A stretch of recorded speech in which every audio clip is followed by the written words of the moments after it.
Hello and welcome back to our channel. So today in this video we are going to discuss about how you can use your Facebook Marketplace. So without wasting much of our time, let's get straight into the video. So to use your marketplace on Facebook, all you need is a Facebook account. So once you have a Facebook account created, you can simply tap open your Facebook app.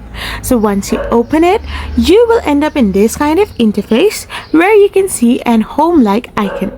Simply tap on it and you will end up in the marketplace option of Facebook. So marketplace is basically a place where you can sell or buy your stuffs. So to use your marketplace on Facebook, you can simply select anything you want to buy and offer them a price, talk with the seller and get that stuff, or you can even tap on the sell option and list your own product to sell it on marketplace.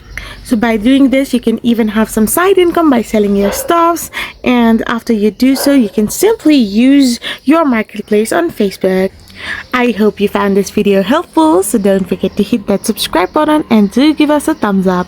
We will be back again with more informative videos, so keep up till the end and thank you for watching. We will be back again soon with more interesting videos.